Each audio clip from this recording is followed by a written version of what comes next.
ಸಂಜೆ ಎಲ್ಲರೂ camp fire ಬಳಿ ಕುಳಿತು ಹಾಡು ನೃತ್ಯಗಳಲ್ಲಿ ಮುಳುಗಿದ್ದರು. ಕ್ಯಾಂಪ್ ಫೈರ್ ಪಾರ್ಟಿಯಲ್ಲಿ ಶೀಲಾ ಋತ್ವಿಯ ಹತ್ತಿರ ಬಂದು, ಋತ್ವಿ, ಸಾರಿ, ಆಫೀಸ್ನಲ್ಲಿ ನಿನ್ನ ಹತ್ತಿರ ಸ್ವಲ್ಪ ರಫ್ ಆಗಿ ನಡ್ಕೊಂಡೆ. ಈ ಜ್ಯೂಸ್ ಕುಡಿ, ಇನ್ಮೇಲೆ ನಾವಿಬ್ರು ಫ್ರೆಂಡ್ಸ್ ಆಗಿರೋಣ ಎಂದು ಒಂದು ಗ್ಲಾಸ್ ಜ್ಯೂಸ್ ನೀಡುತ್ತಾಳೆ. ಅದರಲ್ಲಿ ಮೊದಲೇ ಅಮಲು ಬರುವ ಔಷಧ ಬೆರೆಸಿರುತ್ತಾಳೆ. ಋತ್ವಿ ಸಂಶಯವಿಲ್ಲದೆ ಅದನ್ನು ಕುಡಿಯುತ್ತಾಳೆ. ಸ್ವಲ್ಪ ಸಮಯದಲ್ಲೇ ಋತ್ವಿಗೆ ತಲೆ ತಿರುಗಲು ಶುರುವಾಗುತ್ತೆ. ನನಗೆ ಸುಸ್ತಾಗ್ತಿದೆ, ನಾನು ರೂಮ್ಗೆ ಹೋಗ್ತೀನಿ ಎಂದು ಹೇಳಿ ಅವಳು ಎದ್ದು ಹೋಗುತ್ತಾಳೆ. ಅವಳು ಹೋಗುವುದನ್ನೇ ಕಾಯುತ್ತಿದ್ದ ಶೀಲಾಳ ಆಳುಗಳು ಋತ್ವಿ ತನ್ನ ರೂಮ್ ತಲುಪುವ ಮೊದಲೇ ಅವಳನ್ನು ಕಿಡ್ನಾಪ್ ಮಾಡಿ ರೆಸಾರ್ಟ್ನಿಂದ ಸ್ವಲ್ಪ ದೂರದಲ್ಲಿರುವ ದಟ್ಟವಾದ ಕಾಡಿನ ಹಾದಿಯಲ್ಲಿ ಬಿಟ್ಟು ಬಿಡುತ್ತಾರೆ. ಅಲ್ಲಿ ಮೊಬೈಲ್ ಸಿಗ್ನಲ್ ಕೂಡ ಇರುವುದಿಲ್ಲ. ಪಾರ್ಟಿಯಲ್ಲಿ ಋತ್ವಿ ಕಾಣಿಸ್ತಿಲ್ಲ ಎಂದು ವಿಹಾನ್ಗೆ ಆತಂಕವಾಗುತ್ತದೆ. ಅವನು ಅವಳ ರೂಮ್ಗೆ ಹೋಗಿ ನೋಡಿದಾಗ ಅಲ್ಲಿ ಋತ್ವಿ ಇರುವುದಿಲ್ಲ. ಶೀಲಾ ಹತ್ತಿರ ಕೇಳಿದಾಗ ಅವಳು ಯಾರದೋ ಜೊತೆ ಕಾಲ್ನಲ್ಲಿ ಮಾತಾಡ್ತಾ ಎಲ್ಲೋ ವಾಕಿಂಗ್ ಹೋಗ್ತೀನಿ ಅಂತ ಹೋದ್ಲು ಸರ್ ಎಂದು ಸುಳ್ಳು ಹೇಳುತ್ತಾಳೆ. ಆದರೆ ಋತ್ವಿಯ ಫೋನ್ ರೂಮ್ನಲ್ಲೇ ಇರುವುದನ್ನು ಕಂಡ ವಿಹಾನ್ಗೆ ಏನೋ ಅಪಾಯ ಆಗಿದೆ ಎಂದು ತಿಳಿಯುತ್ತದೆ. ವಿಹಾನ್ ತನ್ನ ಕಾರ್ ತಗೊಂಡು ಕಾಡಿನ ರಸ್ತೆಯಲ್ಲಿ ಹುಡುಕುತ್ತಾ ಹೋಗುತ್ತಾನೆ.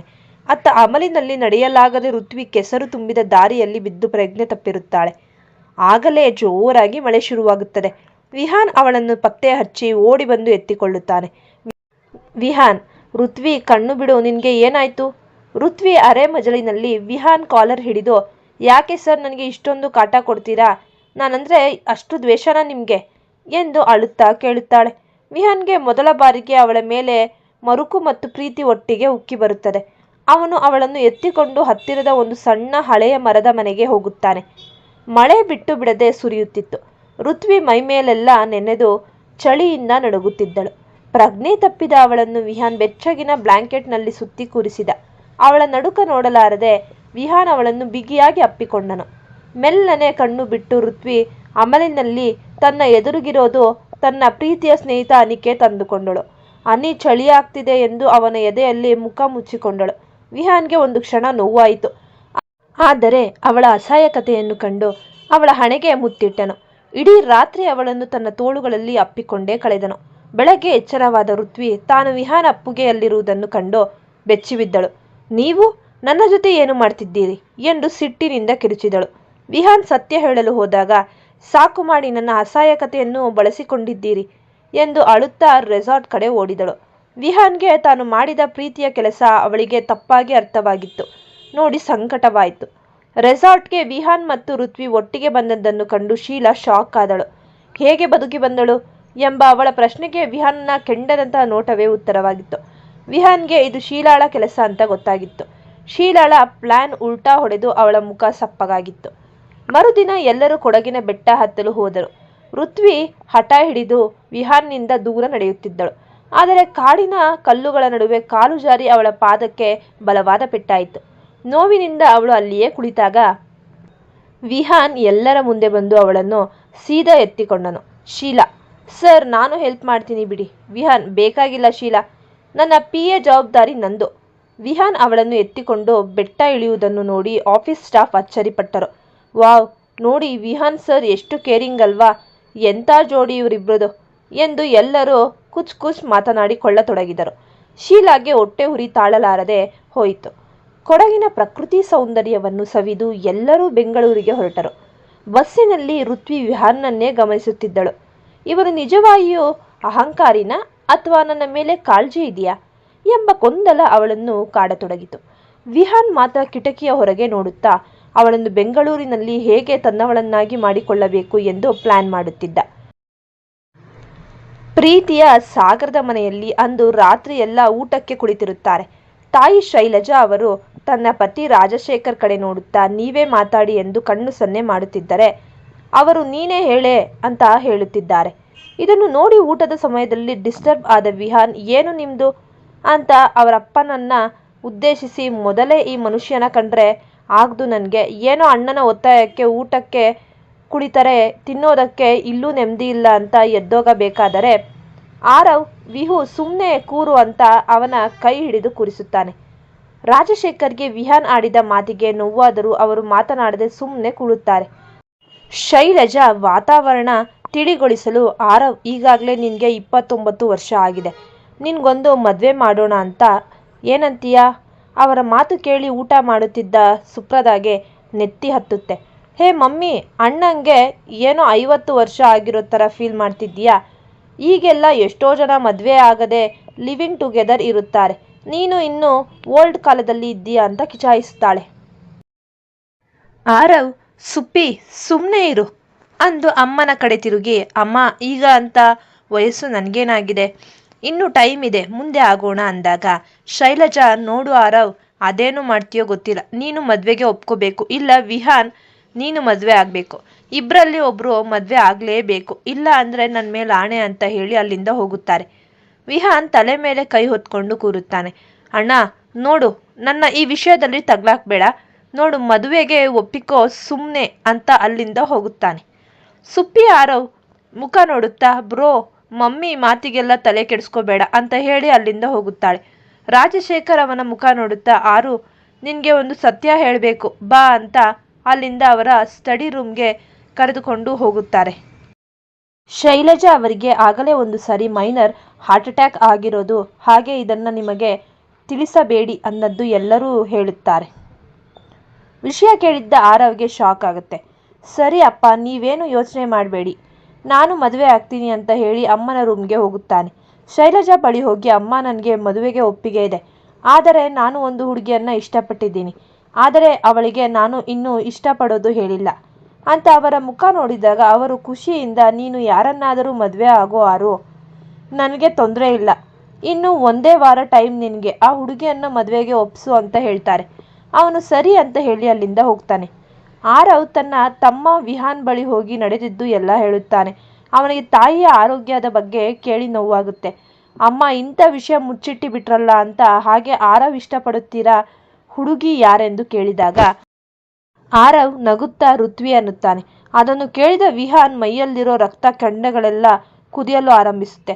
ವಿಹಾನ್ ಮನಸ್ಸಿನಲ್ಲಿ, ಋತ್ವಿ ಮಳ್ಳಿ ಥರ ಇದ್ದು ನನ್ನ ಅಣ್ಣನನ್ನೇ ಬುಟ್ಟಿಗೆ ಹಾಕಿಕೊಂಡಿದ್ಯಾ, ನಾನು ಅದೇಗೆ ಮದುವೆ ಆಗ್ತೀಯಾ ಅಣ್ಣನನ್ನು ಅಂತ ನೋಡ್ತೀನಿ, ನೀನು ನನ್ನ ಸ್ವತ್ತು ಅಂತ ಅಂದ್ಕೊಂಡು ಒಬ್ಬನೇ ಏನೋ ಯೋಚಿಸುತ್ತಿರುವಾಗ ಆರವ್, ಹೇ ವಿಹಾನ್, ಯಾವ ಲೋಕಕ್ಕೆ ಹೋದೆ, ನಿನಗೆ ಗೊತ್ತಲ್ವಾ ಋತ್ವಿ ಯಾರು ಅಂತ ಅಂದಾಗ, ಗೊತ್ತು, ಖುಷಿ ಆಯಿತು ಅಣ್ಣ, ನೀನು ಇಷ್ಟ ಬಂದಾಗೆ ಮಾಡು, ನನಗೆ ನಿದ್ದೆ ಬರ್ತಿದೆ ಅಂತ ಹೇಳಿ ಬೆಡ್ ಮೇಲೆ ಹೋಗಿ ಮಲಗುತ್ತಾನೆ.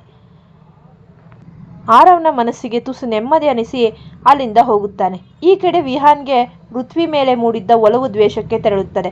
ಅವಳನ್ನು ಹೇಗೆಲ್ಲ ಟಾರ್ಚರ್ ಮಾಡಬೇಕು ಅಂತ ಯೋಚನೆ ಮಾಡುತ್ತಾ ಮಲಗುತ್ತಾನೆ. ವಿಹಾನ್ಗೆ ತನ್ನ ಅಣ್ಣನ ಮೇಲಿರೋ ಗೌರವ ಒಂದೆಡೆಯಾದರೆ ಋತ್ವಿ ತನ್ನವಳೇ ಆಗಬೇಕು ಅನ್ನೋ ಹಠ ಇನ್ನೊಂದೆಡೆ.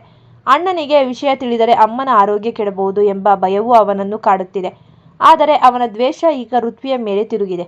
ಬೆಂಗಳೂರಿಗೆ ವಾಪಸ್ ಬಂದ ಮರುದಿನವೇ ವಿಹಾನ್ ಆಫೀಸ್ನಲ್ಲಿ ಋತ್ವಿಗೆ ನರಕ ದರ್ಶನ ಮಾಡಿಸಲು ಶುರು ಮಾಡ್ತಾನೆ.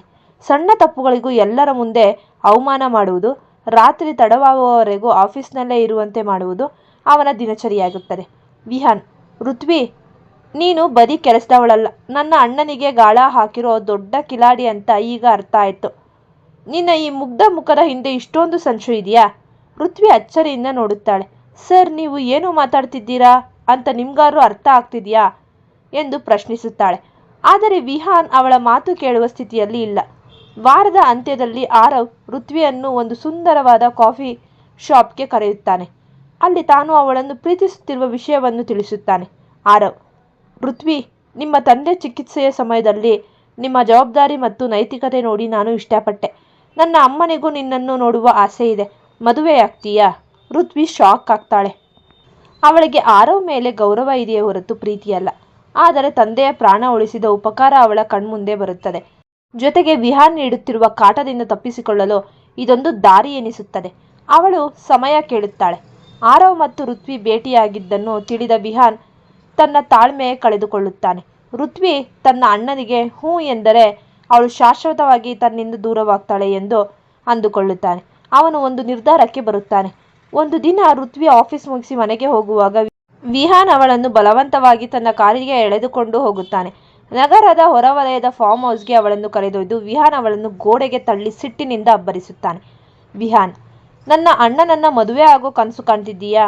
ಅವನು ದೇವ್ರ ಥರ, ನಿನ್ನಂಥ ಮೋಸಗಾರ್ತಿಗೆ ಅವನು ಸಿಗಬಾರ್ದು. ನೀನು ಬೇಕಿರೋದು ನನಗೆ, ನೀನು ನನ್ನವಳು ಮಾತ್ರ. ಋತ್ವಿ ಅವನ ಕೆನ್ನೆಗೆ ಬಾರಿಸಲು ಕೈ ಎತ್ತುತ್ತಾಳೆ. ಆದರೆ ವಿಹಾನ್ ಅವಳ ಕೈ ಹಿಡಿದು ಬಿಗಿಯಾಗಿ ಎಳೆದುಕೊಳ್ಳುತ್ತಾನೆ. ಅಂದಿನ ರಾತ್ರಿ ವಿಹಾನ್ ಮತ್ತು ಋತ್ವಿಯ ನಡೆದೆ ದೊಡ್ಡ ಜಗಳ ಮತ್ತು ಭಾವನೆಗಳ ಸ್ಫೋಟ ನಡೆಯುತ್ತದೆ. ಫಾರ್ಮ್ ಹೌಸ್ನಲ್ಲಿ ಋತ್ವಿಯನ್ನು ಬಂಧಿಸಿಟ್ಟ ವಿಹಾನ್ ಬೆಳಗ್ಗೆಯಾಗುವಷ್ಟರಲ್ಲಿ ಅಲ್ಲಿಗೆ ಒಬ್ಬ ಪುರೋಹಿತರನ್ನು ಬರಮಾಡಿಕೊಳ್ಳುತ್ತಾನೆ. ಋತ್ವಿ ಎಷ್ಟೇ ಕಿರುಚಿದರೂ ಅತ್ತರು ವಿಹಾನ್ ಕೇಳುವ ಸ್ಥಿತಿಯಲ್ಲಿ ಇರುವುದಿಲ್ಲ. ನನ್ನ ಅಣ್ಣನ ಬಾಳಲ್ಲಿ ನೀನು ಬರೋದಕ್ಕೆ ನಾನು ಬಿಡಲ್ಲ. ನೀನು ಈ ರಾಯ್ ಕುಟುಂಬದ ಸೊಸೆಯಾಗೋದು ಗ್ಯಾರಂಟಿ, ಆದರೆ ಅಣ್ಣನ ಹೆಂಡತಿಯಾಗಿ ಅಲ್ಲ, ನನ್ನವಳಾಗಿ ಎಂದು ಅಬ್ಬರಿಸುತ್ತಾನೆ. ಋತ್ವಿಯ ಪ್ರತಿರೋಧದ ನಡುವೆಯೂ ಅವಳ ಕೈ ಹಿಡಿದು ಎಳೆದು ತಂದು ಅಗ್ನಿ ಸಾಕ್ಷಿಯಾಗಿ ಅವಳ ಕುತ್ತಿಗೆಗೆ ವಿಹಾನ್ ಬಲವಂತವಾಗಿ ಮಾಂಗಲ್ಯ ಧಾರಣೆ ಮಾಡುತ್ತಾನೆ. ಋತ್ವಿ ದಿಗ್ಭ್ರಮೆಯಿಂದ ಕಣ್ಣೀರು ಹಾಕುತ್ತಾ ನಿಲ್ಲುತ್ತಾಳೆ. ಅವಳ ಹಣೆಗೆ ಕುಂಕುಮ ಇಡುವಾಗ ವಿಹಾನ್ ಕಣ್ಣಲ್ಲಿ ಜಯದ ನಗು ಇರುತ್ತದೆ, ಆದರೆ ಋತ್ವಿಯ ಕಣ್ಣಲ್ಲಿ ಸೇಡಿನ ಕಿಡಿ ಇರುತ್ತದೆ. ಮದುವೆ ಮುಗಿದ ತಕ್ಷಣ ಋತ್ವಿ ವಿಹಾನ್ನ ಕಣ್ಣಲ್ಲಿ ಕಣ್ಣಿಟ್ಟು ಹೇಳುತ್ತಾಳೆ, ವಿಹಾನ್ ರಾಯ್, ಈ ಮಾಂಗಲ್ಯ ನನ್ನ ಕುತ್ತಿಗೆಗೆ ಹಾಕಿರಬಹುದು, ಆದರೆ ನನ್ನ ಮನಸ್ಸನ್ನಲ್ಲ. ನನ್ನನ್ನು ದ್ವೇಷಿಸಿ ನೀನು ಮದುವೆಯಾಗಿದ್ದೀಯಾ ಅಂದುಕೊಂಡಿದ್ದೀಯಾ? ಇಲ್ಲ, ನೀನು ನನ್ನನ್ನು ಪ್ರೀತಿಸುತ್ತಿದ್ದೀಯ, ಅದಕ್ಕೆ ನಿನಗೆ ಅಸೂಯೆ ಆಗ್ತಿರೋದು. ಇಂದಿನಿಂದ ನಿನ್ನ ಜೀವನದ ಪ್ರತಿ ಕ್ಷಣವೂ ನಿನಗೆ ನರಕವಾಗುವಂತೆ ಮಾಡದಿದ್ದರೆ ನನ್ನ ಹೆಸರು ಋತ್ವಿ ಅಲ್ಲ. ವಿಹಾನ್ ಋತ್ವಿಯ ಕೈ ಹಿಡಿದು ಮನೆಗೆ ಕರೆತಂದಾಗ ರಾಜಶೇಖರ್, ಶೈಲಜಾ ಮತ್ತು ಆರವ್ ಮೂವರು ಕಲ್ಲಿನಂತೆ ನಿಂತು ಬಿಡುತ್ತಾರೆ. ಅದರಲ್ಲೂ ಆರವ್ ತಾನು ಇಷ್ಟಪಟ್ಟ ಹುಡುಗಿ ತನ್ನ ತಮ್ಮನ ಹೆಂಡತಿಯಾಗಿ ಬಂದಿದ್ದನ್ನು ಕಂಡು ಕುಸಿದು ಹೋಗುತ್ತಾನೆ. ಶೈಲಜಾ, ವಿಹಾನ್, ಇದೇನು ಹುಚ್ಚಾಟ? ಆರವ್ ಇಷ್ಟಪಟ್ಟ ಹುಡುಗಿ ಇವಳು ಅಂತ ನಿನಗೆ ಗೊತ್ತಿರಲಿಲ್ವಾ? ವಿಹಾನ್, ಗೊತ್ತಿತ್ತು ಅಮ್ಮ, ಅದಕ್ಕೆ ಮದುವೆಯಾದೆ. ಇವಳು ಅಣ್ಣನಿಗೆ ತಕ್ಕವಳಲ್ಲ. ಇವಳ ಜಾಗ ಈ ಮನೆ ಅಂಗಳದಲ್ಲ, ನನ್ನ ರೂಮಿನಲ್ಲಿ. ಆರವ್ ಒಂದು ಮಾತು ಆಡದೆ ಅಲ್ಲಿಂದ ಹೊರಟು ಹೋಗುತ್ತಾನೆ. ವಿಹಾನ್ ಮಾಡಿದ ಈ ಕೆಲಸದಿಂದ ಅಣ್ಣ ತಮ್ಮಂದಿರ ನಡುವೆ ಎಂದೂ ಅಳಿಸಲಾಗದ ಬಿರುಕು ಮೂಡುತ್ತದೆ. ಋತ್ವಿ ಈಗ ವಿಹಾನ್ ಮನೆಯಲ್ಲೇ ಇದ್ದು ಅವನನ್ನು ಹೇಗೆ ಎದುರಿಸ್ತಾಳೆ ಎಂಬುದು ಮುಂದಿನ ಕುತೂಹಲ. ಶೈಲಜಾ ಅವರು ಋತ್ವಿಯ ಕಣ್ಣೀರು ಒರೆಸಿ ಅವಳನ್ನು ಒಳಗಡೆ ಕರೆದುಕೊಂಡು ಹೋಗುತ್ತಾರೆ. ಋತ್ವಿ, ಈ ಮಾಂಗಲ್ಯ ಬಲವಂತವಾಗಿ ಬಿದ್ದಿರಬಹುದು, ಆದರೆ ಇದರ ಹಿಂದಿರೋದು ವಿಹಾನ್ನ ವಿಚಿತ್ರವಾದ ಹಠ. ಅವನು ಪ್ರೀತಿಯನ್ನು ತೋರಿಸೋ ರೀತಿ ಹೀಗೆ ಇರುತ್ತೆ ಅಂತ ನನಗೆ ಗೊತ್ತು. ನೀನು ಧೈರ್ಯವಾಗಿರು ಮಗಳೇ ಎಂದು ಅವಳಿಗೆ ಹಳೆಯ ಪದ್ಧತಿಯಂತೆ ಆರತಿ ಬೆಳಗಿ ಸ್ವಾಗತಿಸುತ್ತಾರೆ. ಸುಪ್ರದಳಿಗೆ ಮೊದಲೇ ಋತ್ವಿ ಅಂದರೆ ಆಗುತ್ತಿರಲಿಲ್ಲ. ಈಗ ಅವಳು ಮನೆಯ ಸೊಸೆಯಾಗಿ ಬಂದಿದ್ದು ನೋಡಿ ಅವಳಿಗೆ ಸಹಿಸಲು ಸಾಧ್ಯವಾಗುತ್ತಿಲ್ಲ. ಕೂಡಲೇ ಸುಪ್ರದ ತನ್ನ ಗೆಳತಿ ಶೀಲಾಗೆ ಫೋನ್ ಮಾಡುತ್ತಾಳೆ. ಸುಪ್ರದ, ಶೀಲಾ, ನೀನು ಅಲ್ಲಿ ಆಫೀಸ್ನಲ್ಲಿ ಪ್ಲ್ಯಾನ್ ಮಾಡ್ತಿದ್ದೀಯಾ? ಇಲ್ಲಿ ಆ ಋತ್ವಿ ನನ್ನ ಅಣ್ಣನ ಕುತ್ತಿಗೆಗೆ ನೇಣು ಹಾಕಿ ಈ ಮನೆಗೆ ಬಂದ್ಬಿಟ್ಟಿದ್ದಾಳೆ, ಮದುವೆಯಾಗಿದ್ದಾಳೆ. ಈ ಸುದ್ದಿ ಕೇಳಿದ ಶೀಲಾಗೆ ಇಡೀ ಪ್ರಪಂಚವೇ ಸುತ್ತಿದಂತಾಗುತ್ತದೆ. ಅವಳು ಕೂಡಲೇ ವಿಹಾನ್ ಮನೆಗೆ ಓಡಿ ಬರುತ್ತಾಳೆ. ರಾತ್ರಿ ವಿಹಾನ್ ರೂಮ್ ಒಳಗೆ ಬರುತ್ತಿದ್ದಂತೆ ಋತ್ವಿ ಬೆಡ್ ಮೇಲೆ ಅಲ್ಲ, ನೆಲದ ಮೇಲೆ ಮಲಗಿರುತ್ತಾಳೆ. ವಿಹಾನ್, ಏನೇ ನೆಲದ ಮೇಲೆ ಮಲಗಿದ್ದೀಯಾ? ನಾನು ಇಷ್ಟೊಂದು ದುಡ್ಡು ಕೊಟ್ಟು ಮಾಡಿಸಿರೋ ಸಾಫ್ಟ್ ಬೆಡ್ ನಿನಗೆ ಇಷ್ಟ ಇಲ್ವಾ? ಋತ್ವಿ, ಬೆಡ್ ಮೇಲೆ ಮಲಗೋಕ್ಕೂ ಹಕ್ಕು ಹೆಂಡತಿಗೆ ಇರುತ್ತೆ, ಆದರೆ ನಾನಿಲ್ಲಿ ನಿಮ್ಮ ಕೈದಿಯಾಗಿ ಬಂದಿದ್ದೀನಿ. ಕೈದಿಗಳು ನೆಲದ ಮೇಲೆ ಮಲಗೋದು ಸರ್. ವಿಹಾನ್ಗೆ ಅವಳ ಈ ಖಡಕ್ ಮಾತು ಕೇಳಿ ಸಿಟ್ಟು ಬರುತ್ತದೆ. ಅವಳನ್ನು ಬಲವಂತವಾಗಿ ಎಬ್ಬಿಸಿ ಬೆಡ್ ಮೇಲೆ ಕೂರಿಸಲು ಹೋದಾಗ ಋತ್ವಿ ಅವನ ಕೈಗೆ ಜೋರಾಗಿ ಕಚ್ಚಿಬಿಡುತ್ತಾಳೆ. ವಿಹಾನ್, ಹಾ ರಾಕ್ಷಸಿ, ಬೆಕ್ಕಿನ ಥರ ಕಚ್ತೀಯಾ?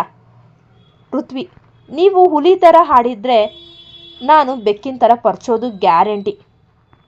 ನೆನ್ಪಿರ್ಲಿ ವಿಹಾನ್ ರಾಯ್, ಇದು ಬರೀ ಶುರು ಅಷ್ಟೆ. ಮರುದಿನ ಬೆಳಿಗ್ಗೆ ಡೈನಿಂಗ್ ಟೇಬಲ್ನಲ್ಲಿ ಎಲ್ಲರೂ ಕುಳಿತಾಗ ಋತ್ವಿ ಬಡಿಸುತ್ತಿರುತ್ತಾಳೆ. ಆರವ್ ಬಂದವನೇ ಋತ್ವಿಯ ಕಣ್ಣಲ್ಲಿ ಕಣ್ಣಿಟ್ಟು ನೋಡಲಾಗದೆ ತಲೆ ತಗ್ಗಿಸುತ್ತಾನೆ. ಅವಳ ಕೈಯಲ್ಲಿ ಒಂದು ತೊಟ್ಟು ಕಾಫಿ ಕೂಡ ಕುಡಿಯದೆ ಎದ್ದು ಹೋಗುತ್ತಾನೆ. ಇದು ಋತ್ವಿಯ ಮನಸ್ಸು ಚುಚ್ಚುತ್ತದೆ. ಇದೇ ಸಮಯದಲ್ಲಿ ಶೀಲಾ ಅಲ್ಲಿಗೆ ಬಂದು, ವಾ ಋತ್ವಿ, ಎಂಥ ಅದೃಷ್ಟ ನಿಂದು, ಒಂದೇ ರಾತ್ರಿಯಲ್ಲಿ ಪಿಎಯಿಂದ ಈ ಮನೆ ಸೊಸೆಯಾಗ್ಬಿಟ್ಟೆ ಅಲ್ವಾ? ವಿಹಾನ್ ಸರ್, ನಿಮಗೆ ಅವಳ ಅಸಲಿ ಮುಖ ಗೊತ್ತಾ ಎಂದು ಚಾಡಿ ಹೇಳಲು ಶುರು ಮಾಡುತ್ತಾಳೆ. ಋತ್ವಿ ವಿಹಾನ್ನೊಂದಿಗೆ ಮದುವೆಯಾಗಿ ಮನೆಗೆ ಬಂದ ಸುದ್ದಿ ಕೇಳಿದಾಗ ಪದ್ಮಜ ಮತ್ತು ರಮೇಶ್ ಅವರಿಗೆ ನಂಬಲಿಕ್ಕೆ ಆಗಲಿಲ್ಲ. ಆದರೆ ಮಗಳ ಕಣ್ಣಲ್ಲಿರೋ ಮೌನ ಮತ್ತು ಪರಿಸ್ಥಿತಿ ಗಂಭೀರತೆ ಅವರಿಗೆ ಅರ್ಥವಾಯಿತು. ಪದ್ಮಜ, ಮಗಳೇ, ನಿನ್ನ ನಿರ್ಧಾರ ನಮಗೆ ಆಶ್ಚರ್ಯ ತಂದಿರಬಹುದು, ಆದರೆ ಇಷ್ಟು ವರ್ಷ ನಮಗಾಗಿ ನಿನ್ನ ಅಪ್ಪನ ಆರೋಗ್ಯಕ್ಕಾಗಿ ನೀನು ಮಾಡಿರೋ ತ್ಯಾಗಕ್ಕೆ ಬೆಲೆ ಕಟ್ಟಲಾಗದು. ಆ ಭಗವಂತ ನಿನಗೆ ಒಳ್ಳೆಯದು ಮಾಡಲಿ. ರಮೇಶ್ ಅವರು ತುಂಬಿದ ಕಣ್ಣುಗಳಿಂದ ಮಗಳ ತಲೆ ಸವರಿ, ಹೋಗಿ ಬಾ ತಾಯಿ, ಆ ಮನೆಗೆ ಬೆಳಗುವ ದೀಪವಾಗು ಎಂದು ಹರಸಿ ಕಳುಹಿಸಿರುತ್ತಾರೆ. ಮನೆಯಲ್ಲಿ ಎಲ್ಲರೂ ಗಂಭೀರವಾಗಿದ್ದರೆ ಪುಟ್ಟ ಶಾನ್ವಿ ಮಾತ್ರ ವಿಹಾನ್ನನ್ನು ನೋಡಿ ಖುಷಿಯಿಂದ ಕುಣಿಯುತ್ತಿದ್ದಾಳೆ. ಶಾನ್ವಿ, ಅತ್ತೆ ಅತ್ತೆ, ನನಗೆ ಹೊಸ ಮಾಮ ಬಂದಿದ್ದಾರೆ, ಇವರು ತುಂಬ ಹ್ಯಾಂಡ್ಸಮ್ ಆಗಿದ್ದಾರೆ ಅಲ್ವಾ ಎಂದು ವಿಹಾನ್ ಕೈ ಹಿಡಿದು ಎಳೆಯುತ್ತಾಳೆ. ಅವಳ ಮುಗ್ಧತೆ ಕಂಡು ವಿಹಾನ್ ಮುಖದಲ್ಲೂ ಒಂದು ಸಣ್ಣ ನಗು ಮೂಡುತ್ತದೆ. ಇನ್ನೊಂದೆಡೆ ಋತ್ವಿ ಈಗ ಶ್ರೀಮಂತ ಮನೆಗೆ ಸೊಸೆಯಾಗಿ ಹೋದದ್ದು ರಾಜು ಮತ್ತು ದಿಯಾಗೆ ನುಂಗಲಾರದ ತುತ್ತಾಗಿದೆ. ಇಷ್ಟು ದಿನ ಋತ್ವಿ ದುಡಿದು ತರುತ್ತಿದ್ದ ಹಣದಲ್ಲಿ ಆರಾಮಾಗಿದ್ದ ಅವರಿಗೆ ಈಗ ಮನೆ ಜವಾಬ್ದಾರಿಯ ಭಯ ಶುರುವಾಗಿದೆ. ದಿಯಾ, ಛೇ, ಈಗ ಈ ಮನೆಯ ಖರ್ಚು, ನನ್ನ ಶೋಕಿಗಳನ್ನೆಲ್ಲ ಯಾರು ನೋಡ್ತಾರೆ? ಇವಳು ಹೀಗೆ ಸಡನ್ ಆಗಿ ಮದುವೆಯಾಗಿ ನಮ್ಮನ್ನ ಕೈ ಬಿಡ್ತಾಳೆ ಅನ್ಕೊಂಡಿರ್ಲಿಲ್ಲ. ರಾಜು, ನನಗೂ ಅದೇ ಚಿಂತೆ ದಿಯಾ. ಈಗ ನಾನು ಕೆಲಸ ಮಾಡಲೇಬೇಕಾ? ತಿಂಗಳು ದುಡ್ಡಿಗಾಗಿ ಅವಳ ಮುಂದೆ ಕೈ ಚಾಚೋಕ್ಕೆ ಆಗಲ್ಲ. ನಮ್ಮ ಸುಖವೆಲ್ಲ ಹೋದ ಹಾಗೆ ಎಂದು ತಲೆ ಮೇಲೆ ಕೈ ಹೊತ್ತು ಕುಳಿತುಕೊಳ್ಳುತ್ತಾರೆ. ಲಾವಣ್ಯ ಕೂಡ ತನ್ನ ಪತಿಯ ಸೋಮಾರಿತನ ನೆನೆದು ಚಿಂತೆಗೀಡಾಗುತ್ತಾಳೆ. ತನ್ನ ಕುಟುಂಬದವರು ತನ್ನನ್ನು ಅರ್ಥ ಮಾಡಿಕೊಂಡಿದ್ದಕ್ಕೆ ಋತ್ವಿಗೆ ಸಮಾಧಾನವಾಯಿತು. ಆದರೆ ತನ್ನ ಅಣ್ಣ ಮತ್ತು ಅಕ್ಕನ ಸ್ವಾರ್ಥ ಅವಳಿಗೆ ಚೆನ್ನಾಗಿ ಗೊತ್ತು. ಮನೆಗೆ ವಾಪಸ್ ಬಂದ ಋತ್ವಿ ವಿಹಾನ್ ಹತ್ತಿರ ಹೇಳುತ್ತಾಳೆ, ನನ್ನ ಮನೆಯವರ ಜವಾಬ್ದಾರಿ ನಿಮ್ಮ ಮೇಲೆ ಹಾಕೋಕ್ಕೆ ನಾನು ಬಂದಿಲ್ಲ ಸರ್. ನಾನು ಕೆಲಸ ಮಾಡೇ ಮಾಡ್ತೀನಿ. ನನ್ನ ಅಣ್ಣ ಮತ್ತು ಅಕ್ಕ ಸೋಮಾರಿಗಳಾಗೋದನ್ನು ನಾನು ಇಷ್ಟಪಡಲ್ಲ. ಅವರಿಗೆ ಜೀವನದ ಪಾಠ ಕಲಿಸೋ ಸಮಯ ಬಂದಿದೆ ಎಂದು ಹೇಳಿ ಅಲ್ಲಿಂದ ಹೋಗುತ್ತಾಳೆ. ಈ ಕತೆ ನಿಮಗೆ ಇಷ್ಟವಾದಲ್ಲಿ ವಿಡಿಯೋ ವೀಕ್ಷಿಸಿದ ನಂತರ ಸಬ್ಸ್ಕ್ರೈಬ್ ಮಾಡಿ, ಪ್ರೋತ್ಸಾಹಿಸಿ, ಶೇರ್ ಮಾಡಿ ಮತ್ತು ಕಮೆಂಟ್ ಮಾಡಿ. ಧನ್ಯವಾದಗಳು.